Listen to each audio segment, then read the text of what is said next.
After 2 years of brutal conflict, a truce between Tigrayan forces and the Ethiopian government, brokered by the African Union and meant to be a permanent cessation in hostilities. Could it really be the end of this devastating war? I'm Andrea Sankey, and today's newsmaker is the Ethiopia-Tigray peace deal.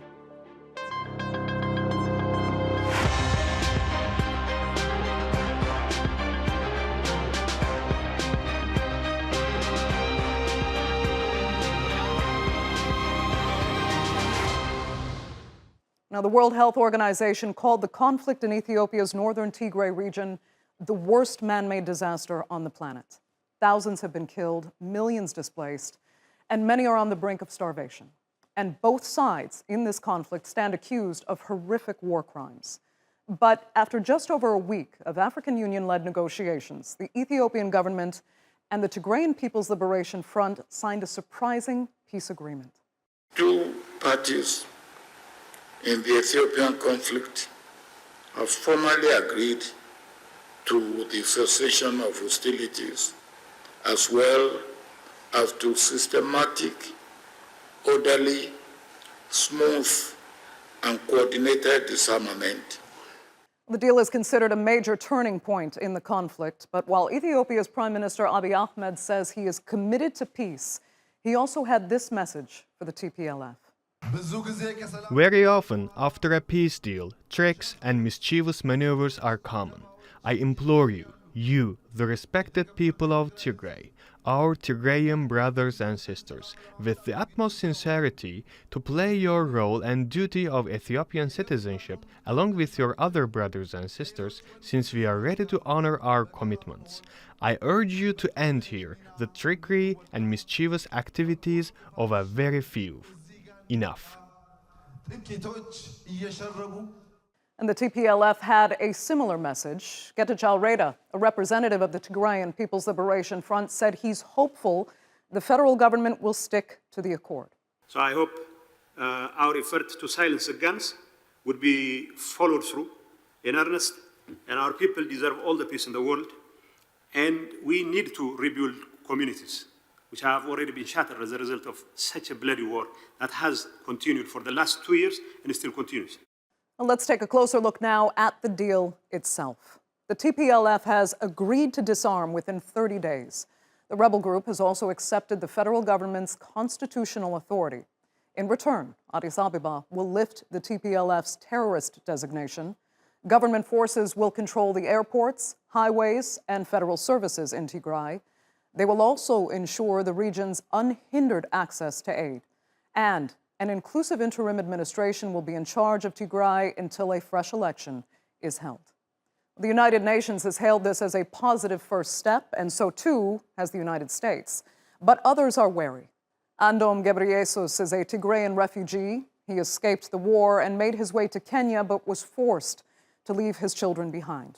And while he welcomes the agreement, he fears the truce will only bring temporary relief. We are hoping to see another war, but this thing came again and we lost everything, just literally everything. So I feel sad about that. At this time of the year, at this century, we would have been solving our problems peacefully, but the war came and we lost many people, and I feel sad about that. I feel it may give them a temporary relief, which is good, but I believe it doesn't bring a lasting peace.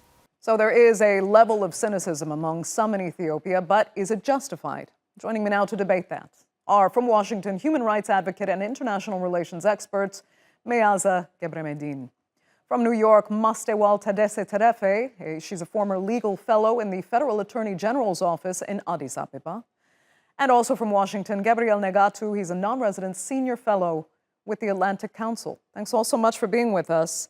Meaza, I'll start with you. Last time a truce was signed, even while the TPLF accepted it, many complained it was in effect unilateral and therefore really couldn't hold. They were right about that, but this agreement, it seems far more comprehensive, but it also requires the TPLF to disarm and recognize federal government control. Does it feel like the TPLF surrendered to you? It's extremely difficult to comment on that as a Tigrayan because the details of that agreement are yet to be explained for the people of Tigray by the government they elected. As far as I'm concerned, there is no army that is owned or is administered by the Tplf. There is the Tigray Defense Forces that compromises Tigrayans from all walks of life with different political opinions. So in that agreement, it says Tplf combatants will be disarmed, but we're not really sure where these combatants are from because there are no arms that belong to the Tplf. So it's hard for me to comment whether the Tplf has surrendered or not. But what I know to be true is that the Ethiopian government has shown its commitment to the Tigray genocide and not to peace. So whatever agreement has been signed upon, it has already been breached because the Ethiopian government and its allies are still bombarding the people of Tigray. There is still no humanitarian corridor provided to the Tigray region. And so the people of Tigray are still under siege and blocked. So the agreement doesn't hold and it has already been breached. Okay, so you sound rather cynical. Mastewal, let me ask if you're any more hopeful than Meaza. Well, I share some of Meaza's concerns in terms of how the last few days have not shown an immediate ceasefire. There are reports that there's fighting ongoing still in the region, and there's also no major show of goodwill in terms of delivering humanitarian trucks to the people. So I share that skepticism. Overall, though, I think that this agreement is very significant, and if it gets implemented and at a minimum, gives the people who are under siege in Tigray access to very important essential services, access to medicine and food, that by itself would be a significant achievement. But as Meaza highlighted, most of the details of how the implementation will work are yet to be negotiated. We know from the agreement that there is consensus on the disarmament and demobilization of the Tigray Defense Forces. We also know that there is agreement that the Tigrayans will recognize the constitutionality of the Ethiopian government, but how the disarmament would work, what the timeline would be, and the technical details of protecting Tigray from foreign threats, primarily the incursion from Eritrea, how Eritrea will leave Tigrayan territory, all of that is yet to be negotiated in the coming days, and that's where the devil lies, really. Right. Still devil in the details. So, Gabriel, why are you more optimistic about this deal than our other two panelists? Well, thank you, Andrea. I'm more optimistic because, first and foremost, it silences the guns. Yes, there are isolated cases of ongoing conflict, but in principle, it helps to isolate and stop the fighting. That must have the maximum premium. Now, all these people sitting outside and second guessing what was negotiated and what was signed and saying who is TDF, who is TPLF, this is semantics. I think a mature conversation needs to take place around this issue. It silences the guns. Yes, there are details to be worked out. As we speak, the military commanders from both sides are meeting in Nairobi as we speak today, to work out the kind of details that need to be worked out. That the demobilization and the reintegration is a process. That's why it's given 30 days, and that will take some time. But in principle, people are not dying anymore. Okay. Enough people have died, and this needs to stop. But I think the cynicism we're hearing is based on the fact that people don't believe it actually addresses the underlying causes of the conflict itself, especially the ongoing demand, Gabriel, for self-determination. And yeah, there is a process in the Constitution for seeking self-determination. You don't seek self-determination by armed conflict. If indeed self-determination is the end game, the end goal, then there is a process, a constitutional process through which you go through. And this is the same constitution that the TPLF put together when they were in power. So if indeed you are looking to secede from the rest of Ethiopia, this is not what this agreement says. This agreement recognizes Ethiopia as a territorially unified and integrated country. But if indeed the people of Tigray, not these jokers living outside, but if the people of Tigray so wish to succeed, then there is a process through which you go through to achieve that. And that's very clearly articulated in Article 39 of the Constitution. I mean, everyone knows Article 39. Okay. So I don't know what the issue is. Okay.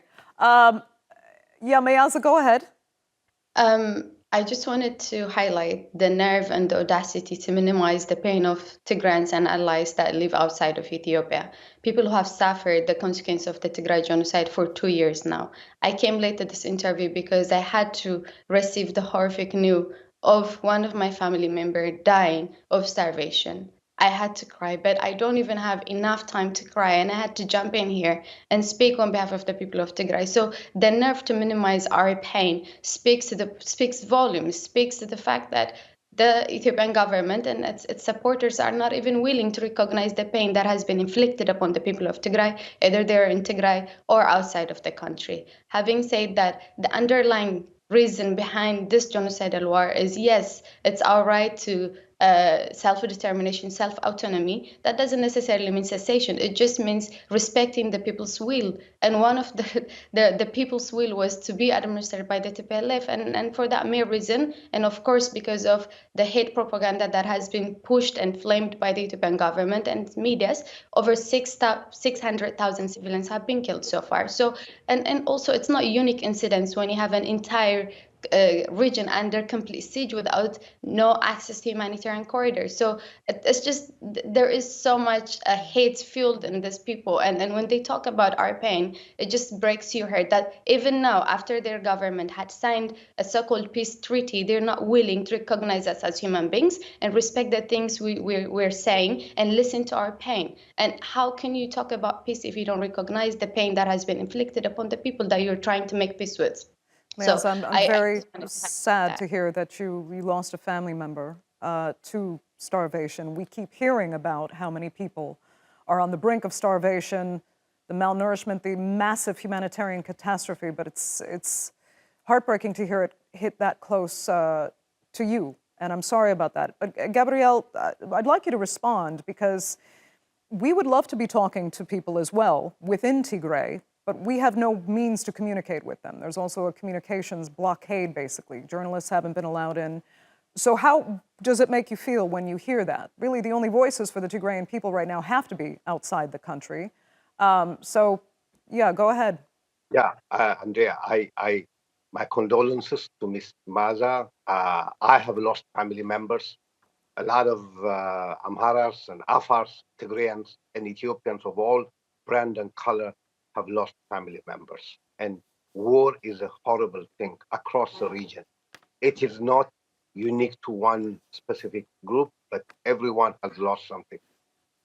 If there is famine, ask the leaders of the Tplf who would steal 120-some thousand gallons of fuel that was meant for distribution of humanitarian aid to the people of Tigray, and hence the WFP was not able to distribute food. Ask, as we speak now, humanitarian aid is being distributed in all parts of the country. Effectively using hunger plan as a war tactic. Instead of talking about these incidents that are not even independently proven, why don't you talk about the strategy that is being used by the Ethiopian government to completely block and not provide corridor to humanitarian aid workers? And condolence words do not matter. Your actions and the things that you're advocating for matter. It's the actions and the policies that you're supporting that are effectively exterminating the people of Tigray, including my family members. So you can pretend and you can seem to care, but you continuing to minimize our pain, to dehumanize the people of Tigray, whether they're outside or inside the country, is the problem. It's not the words you say. Mastewal, let me come to you, because, and I want to put how I phrased my first question to Meaza, I'd like to phrase it to you the same way, because now that we even have a slightly better understanding of just how severe the starvation actually is and the humanitarian suffering by hearing the first-hand account, really, of a panelist here, do you feel the TPLF really had no choice but to almost surrender in this case?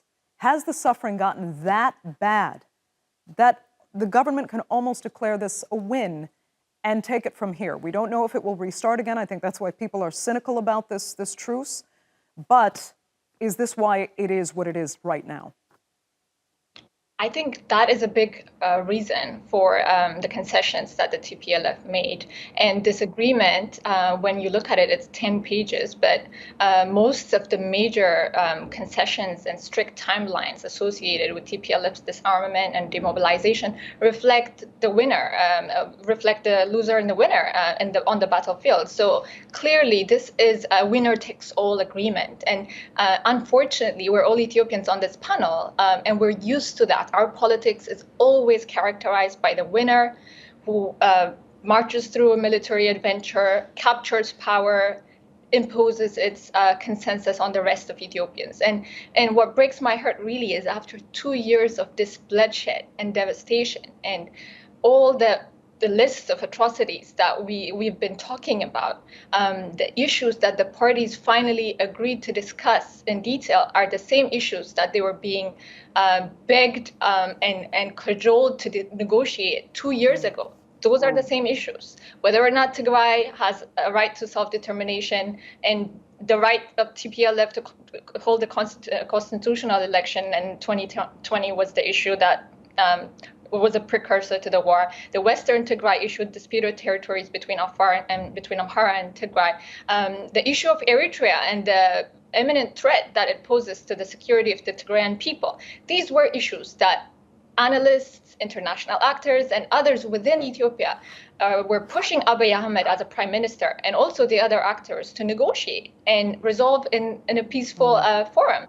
They rejected that call, and we had to go through this really horrendous bloodshed that we don't even know how many people died. 500,000 is a very low estimate of how many Ethiopians perished. So it's very disingenuous for people like, with respect for people like Mr. Gabriel, who are professional elites, who should have been advising the government to take the higher road of opening up the political process, being inclusive prior to the war, and welcoming these ideological rifts that are breaking the country apart and create consensus. Now, after all this bloodshed, they are still telling us that this agreement that's imposed by the winner in the war is going to prevent future wars and bring about reconciliation. As optimistic as I am, I just see it as a continuation of Ethiopia's tragic history of cyclical wars and imposition of one will over others. Gabriel, many have pointed out the fact that Afar and Amhara militia, as well as Eritrea, were not even mentioned really in this truce. I mean, do we know if they're committed to peace? Because it's just a process of putting out one fire while others can just go out of control? No, I think the Afar and the other militias were provoked into joining the war because the TPLF had invaded the neighboring state. But with the cessation of hostilities, I think you will no longer see that. But to come back to your earlier question about this being a winner-take-all, Andrea, if there is one winner in this, it's the people and the people of Ethiopia, everyone. The mothers of Tigray, the mothers of Amhara, the mothers of Afar and Oromia, and everyone. You know, in a negotiation, it's never a zero-sum game where someone takes everything and someone else loses everything. No, it is not. This is a process that has brought Tigray back into the federal constitutional process, back into the parliamentary process, and so on. And I think rather than being skeptic from the get-go, we should give it our full support and let it run its course. Okay. Will it have problems? Of course. But let us not be the ones to second guess sitting in Washington and New York and everywhere else. That's my message. Meaza, then if we do look at this process and how it's supposed to be implemented going forward, we know this inclusive interim administration, as it's been called, will take charge of Tigray until an election is actually held. I mean, then how contingent will peace actually be on that very interim administration? And do you know what it will really consist of? Like Mastewal said, this is an attempt to yet again impose the central government's will upon the people of Tigray. And that's why the Tigrayan people, myself included, are very much concerned and are not really optimistic about what's going to unfold. But it's not just only the interim government issue. It's also the fact that Tigrayans, particularly in the western Tigray, have been exterminated and technically and strategically displaced from their homes. So even if you try to implement the constitution and have some sort of election in that region, what are you going to do? Because there are new settlers, there are people who have taken over lands and parts of Tigray that legitimately belong to the people that unfortunately have been massacred and thrown to the Taddese river, and some of them have been displaced. So it's just the notion of having the constitution implemented, even that by itself, when you have liberally worked towards eliminating the people that could have used or exercised their constitutional right and ensure that democracy prevails in that part of the country, what are you going to do? The people are not there anymore. They have been exterminated, they have been killed, they have been internally displaced in 100,000. So that's why you see a lot of Tigrayans being skeptical about this. And generally the Ethiopian government's commitment to respecting anything that talks about the constitution. So yes, we do respect the constitution, but our people have been exterminated left and right. There is no one left in Western Tigray to exercise that constitutional right and ensure that the people's will is not forced by the Ethiopian government. But like Mastewal said, this is an attempt to impose their will. And this is happening among so many other reasons because the situation on the ground is so dire. So I just wanted to point that out. Meaza, it comes down to this then. If this truce doesn't hold, what happens and what will the TPLF have left to fight with if they feel that their rights are not being respected and they are back to square one as per the discrimination they claim, the genocide they've even claimed? Where can it even go? Well, I think this is a very important question that also touches on the challenging environment of implementing this agreement. I want to be optimistic, Mr. Gabriel, and I have been since whenever I started commenting on Ethiopian politics, but optimism alone and trust in government alone is not going to get us anywhere. I think the Ethiopian government, its allies, should stop shaming Ethiopians who are skeptical about the patterns of violence and distrust and malice that characterizes our politics. We should be encouraged to question every step that the government takes because it hasn't been delivering on its promises. So I want to make that clear. Optimism is not the way. It's critical inquiry that will lead us to the desired outcome. Having said that, I think what the TPLF will do, or even what factions of the Tigrayan military will do, and also what factions of Mr. Abiy's party, the Prosperity Party, will do, is all we have to wait and see, because I think that this implementation will depend on these actors. We could call them spoilers or vested interests that do not believe that this deal is a fair one and they don't want to see it implemented. The Amhara, who have already, through some of their political parties, say that if this deal returns the disputed territories from Amhara to Tigray, these territories that Amhara took over at the beginning of the war, then that is the red line for them. According to these people, that's a return to war. And we know about the Eritrea presence in Tigray and also the threat that it poses to the Tigrayan people overall. So all of these different actors that have vested interest in not seeing this deal implemented pose a serious challenge. So then what we have to look at is, okay. Even if these did not actually complicate the deal, is the government itself committed to seeing this deal implemented to the end, towards reconciliation, towards compromise? And the evidence on that is very, very, there's no evidence that there's real goodwill, because you look at other parts of Ethiopia. Is there peacemaking in Oromia? Is there peacemaking in Amhara? No. So you can't see peacemaking genuinely happen in only one part of the country. Okay. Gabriel, I can give you just about a minute for your final thoughts. Go ahead. Yeah. Now, listen, all I'm saying is give peace a chance. Give peace a chance. I am not extraordinarily optimistic, but I am saying give peace a chance. This is the best game in town right now.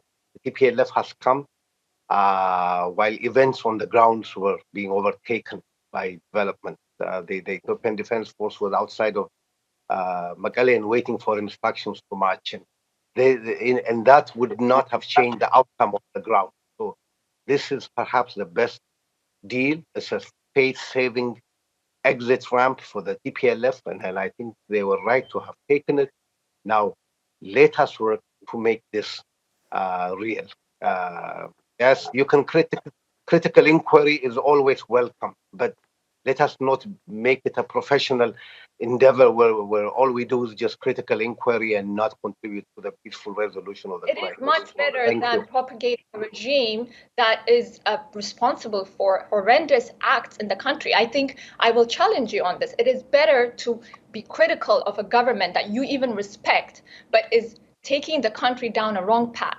It is better to criticize that government relentlessly as a profession than giving it cover, than protecting it from international scrutiny, than Mastewal. shaming Ethiopians who have different opinions as traitors, as colonialists. All of that is actually Mastewal. it's the reason why we're here. And I just wanted to point that out because That with will all have due to, respect. and that will have to be the final point. I'd like to thank all three of my panelists so much for joining us, and I hope the next time we're discussing developments in Ethiopia, it will be because this truce has held. But that is all the time we have for now. I'd like to thank you for being with me, and our viewers, of course, for being with us as well. Remember, you can follow us on Twitter, and do be sure to subscribe to our YouTube channel. I'm Andrea Sankey. We'll see you next time.